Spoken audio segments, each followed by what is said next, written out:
Hello viewers, তোমরা সবাই কেমন আছো? আশা করছি তোমরা সবাই অনেক ভালো আছো।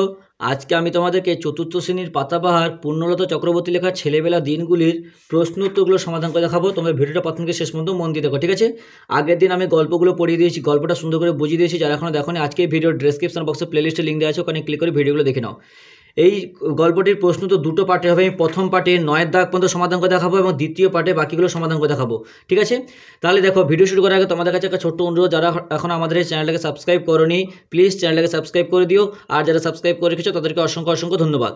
ভিডিও বুঝতে কোনো সমস্যা হলে আমার চ্যানেলের ডেসক্রিপশন বক্সে হোয়াটসঅ্যাপের লিঙ্ক দেওয়া আছে, ওখানে ক্লিক করে তোমরা আমাকে মেসেজ করে জানাতে পারো, বা তোমাদের কোনো সমস্যার কথা আমাকে বলতে পারো। এখানে 32 নম্বর পৃষ্ঠা কী বলছে দেখো, বলছে দেখো, পূর্ণলতা চক্রবর্তীর কয়েকজন ভাই বোনের নাম লেখো। তাহলে উত্তরটা আমরা কী লিখবো?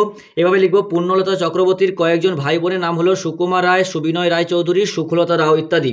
তারপর দেখো, তার লেখা দুটি বইয়ের নাম লেখো। তাহলে তার মানে কি? পূর্ণলতা চক্রবর্তী। তাহলে তার অর্থাৎ পূর্ণলতা চক্রবর্তীর লেখা দুটি বইয়ের নাম হলো ছেলেবেলার দিনগুলি, রাজবাড়ি, ঠিক আছে? তারপরে দেখো কি বলছে, তিনে থেকে ক স্তম্ভর সঙ্গে খ স্তম্ভ মিলাতে বলছে। তাহলে আমি তোমাদেরকে মিলিয়ে দেখিয়ে দিচ্ছি, তোমরা দেখে নাও। তাহলে উনুন থেকে কী হবে? আগুন। পটগুলটিস থেকে হবে খেলা। সিঁড়ি থেকে হবে বাড়ি। ঘুঁটে থেকে হবে গোবর। লেখাপড়া থেকে হবে বই।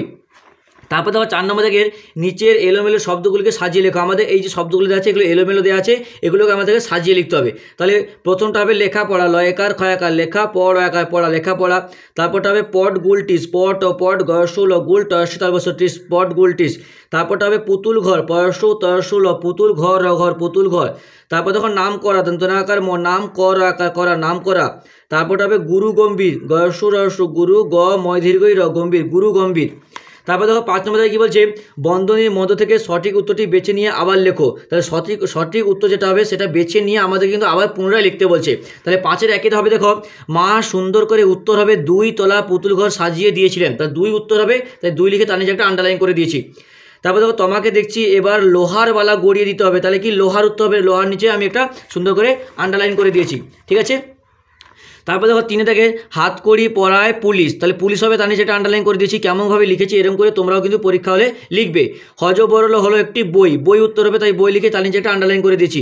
তারপর দেখো মধুপুরে সেই রেলগাড়ির কবিতা লিখেছিলেন। তাহলে মধুপুরে উত্তর, তাই মধুপুরে লিখে একটা আন্ডারলাইন করে দিয়েছি। তারপর দেখো 33 নম্বর পৃষ্ঠায় কী বলেছে, 33 নম্বর পৃষ্ঠায় বলছে কোনটি বেমানান চিহ্নিত করো।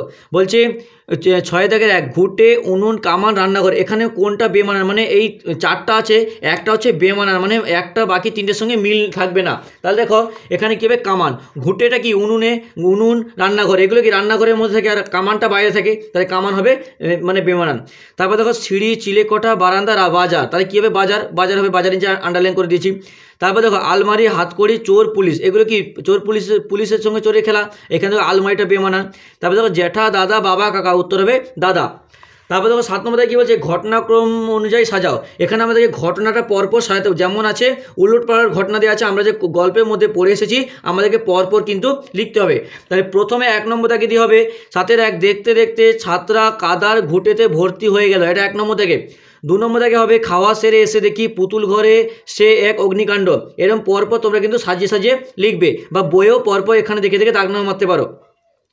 3 নম্বর দাগে হবে অল্পের জন্য পুতুলগুলো বেঁচে গেল। 4 নম্বর দাগে হবে আর একটা মজার খেলা ছিল কবিতার গল্প বলা। 5 নম্বর দাগে হবে মনের দুঃখে খাতাটা ছিঁড়েই ফেললাম। হলো।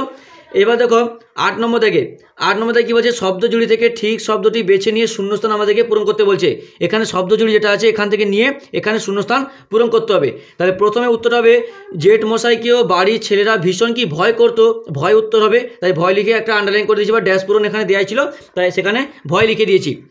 তারপর দেখো হঠাৎ থ্যাপ করে কি একটা তার পায়ের কাছে পড়লো, থ্যাপ উত্তর হবে।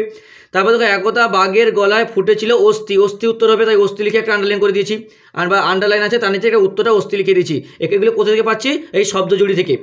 তারপর দেখো চুনচু মানে ওস্তাদ বা এক্সপার্ট, চঞ্চু উত্তর। তারপর দেখো সে সেঁক দেয় তেল মাখে লাগায় হরিদ্রা, হরিদ্রা উত্তর হবে, তার নিচে একটা আন্ডারলাইন করে দিয়েছি। তারপর দেখো 9 নম্বর দাগের অঙ্ক, সরি 9 নম্বর দাগের প্রশ্ন তো কি বলছে, বলছে একটি বাক্যে উত্তর দাও, আমাদেরকে একটি বাক্যে উত্তর দিতে বলছে। তাহলে কীভাবে প্রশ্নগুলো উত্তরগুলো লিখতে হবে তোমরা দেখে নাও, ঠিক আছে? এরকম করে সুন্দর সুন্দর করে তোমরা খাতায় লিখে নাও, তাহলে পড়তে সুবিধা হবে। তাহলে প্রথম প্রশ্ন আছে, পাঠ্যে উল্লিখিত নতুন বাড়িটি কোথায় ছিল? উত্তর হবে পূর্ণলতা চক্রবর্তী লেখা ছেলেবেলা দিনগুলির পাঠে উল্লিখিত নতুন বাড়িটি জ্যাঠমশাই ও পিসিমার বাড়ির কাছেই ছিল, ঠিক আছে? তারপরে দেখো প্রশ্ন, সেই নতুন বাড়িটি কিসের অভাব ছিল না? তাহলে উত্তর হবে সেই নতুন বাড়িতে খেলার সাথীর অভাব ছিল না। তারপর দেখো 3 নম্বর থেকে, লেখিকা ও তার সঙ্গীরা কোথা থেকে গঙ্গামাটি জোগাড় করেছিলেন? উত্তর হবে লেখিকা ও তার সঙ্গীরা ছাতের এক কোণে ঘোলা জলের ট্যাঙ্ক থেকে গঙ্গামাটি জোগাড় করেছিলেন। তারপর দেখো 4 থেকে 9-4 কী আছে, গঙ্গামাটি দিয়ে কি করা শুরু হলো? উত্তর হবে গঙ্গামাটি দিয়ে গলা গুলি বানিয়ে ভীষণ যুদ্ধ শুরু হলো। তারপর দেখো 5 নম্বর থেকে, রান্নাঘরের উনুনের মধ্যে কি গুজে রাখা হতো?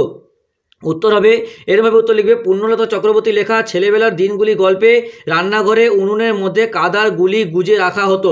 তারপর দেখো 6 নম্বর থেকে 9-6, লেখিকার জেঠামশাইকে গলার আওয়াজ কেমন ছিল? তাহলে উত্তর হবে লেখিকা পূর্ণলতা চক্রবর্তীর জেঠামশাইয়ের গলার আওয়াজ ছিল গম্ভীর। তারপর দেখো 7 নম্বর থেকে, লেখিকার জেঠামশাই সম্পর্কে কি শোনা যেত? উত্তর হবে লেখিকা পূর্ণলতা চক্রবর্তীর জেঠামশাই সম্পর্কে শোনা যেত যে তিনি ছিলেন মস্ত বড় খেলোয়াড়, গায়ে খুব জোর আর রাগও খুব। তারপর দেখো 9-8, বাড়ির চাকর সিঁড়ির আলোটা উস্কে দেওয়ার পর কি দেখা গিয়েছিল? উত্তর হবে বাড়ির চাকর সিঁড়ির আলোটা উস্কে দেওয়ার পর দেখা গিয়েছিল যে একতাল থলথলে কালো মতন কি একটা জিনিস বা কি জিনিস, ঠিক আছে?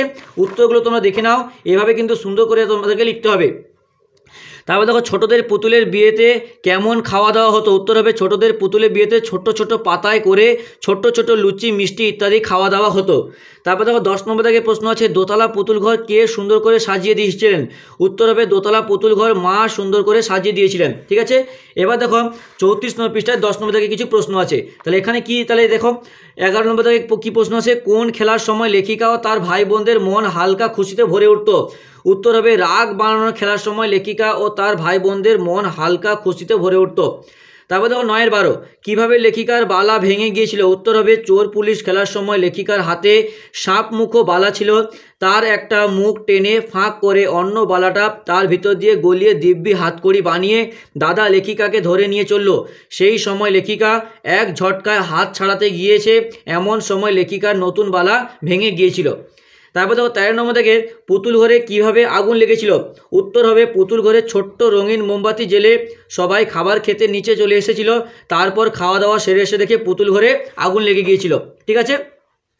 তারপর দেখো 14 নম্বর থেকে প্রশ্ন কী আছে, সুন্দর কাকা লেখিকা দাদার পিঠ চাপড়ে কি বলেছিল? উত্তর হবে সুন্দর কাকা লেখিকার দাদার পিঠ চাপড়ে বলেছিল যে চুনচু মানে ওস্তাদ বা এক্সপার্ট।